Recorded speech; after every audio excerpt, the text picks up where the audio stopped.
Now we are going to build out your overall resume strategy and then get to the business of drafting your resume section by section. So, in this video, I am going to help you gather up some information, take a few notes, make some strategic decisions, and get the roadmap ready before we start drafting the resume.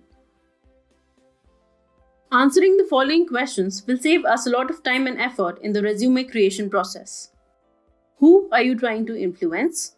What are they going to care about the most? And what message are you going to put out there in front of the reviewers in order to grab their undivided attention? I am going to recommend some steps for you to use in developing this roadmap. Following them in an exact order is not critical, but I encourage you to complete all these preparation steps before you move forward in this course. I have also attached a resume roadmap worksheet below to assist you. Be sure to check it out and follow along. Step number 1. Think about your target market. You cannot possibly develop a compelling marketing document, which is exactly what the resume is going to be, if you don't understand who you're talking to in the first place.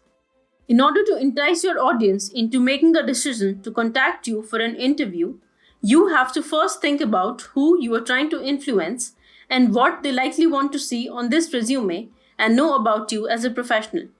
So first, you want to ask yourself this. In what industry do I want to work in? What specific types of position do I plan to pursue? What key skills and experiences do these positions call for? You want to make it super easy for the reviewer to get what you could bring into the organization in that job. Jot down a few notes so that you can keep your core audience top of the mind throughout the whole resume writing process. Step number 2. Study job descriptions. Once you have a ballpark idea of what you are looking for, you should head over to one of your favorite job boards and start reviewing some job descriptions that line up with your vision of what the next job looks like.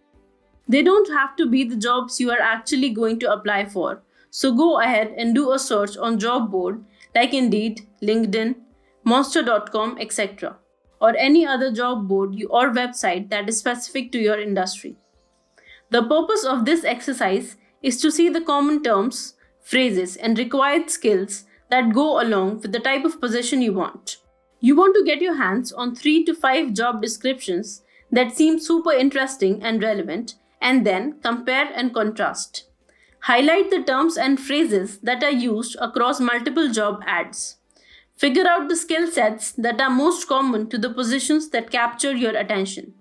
These are going to be very useful as you begin to decide on which key terms to use on the new resume. Next step number 3. Consider your value proposition, or as I like to call it, your so what. In this step, you want to really think about what makes you a great candidate for the type of positions you are going to apply for. Why should a reviewer, whether that is an ATS or a human reviewer, notice or care about you? Prospective employers review hundreds of resumes for every open position, and after a point, all the resumes start looking alike unless they really stand out. So, what makes you to stand out? Can you spout out right here and now? Do you know? You are never going to succeed in articulating your value proposition to a potential employer if you don't even know what yours is. So, before you craft a single line on your new resume, I want you to first consider what your value proposition is. This brainstorming session will not only help you in crafting your resume, but it will also help you during your interviews. You will be able to thoughtfully answer most interview questions relating to your personality and professionalism, and thus make you stand out from the competition. Okay, moving on. Step number 4. Answer these questions in writing for each place you have worked. Number 1. What am I most proud of? Number 2. What do I or what would my supervisors consider my key accomplishments? And number 3. If someone were to ask your colleague or project group members, etc., what is the best part about working with you? How would they answer that question? Often, it is the answers to these very questions that will help you realize your true value proposition and enable you to stand apart from the competition. We want to showcase the things that you are most proud of, best known for, and most appreciated for in this new resume. So, think about these things now, and then you can choose which ones you're going to include in the resume as you begin writing. Taking notes and planning before you begin the actual development of the resume is going to make the entire process exponentially easier. So, get to the business of road mapping and then come right back.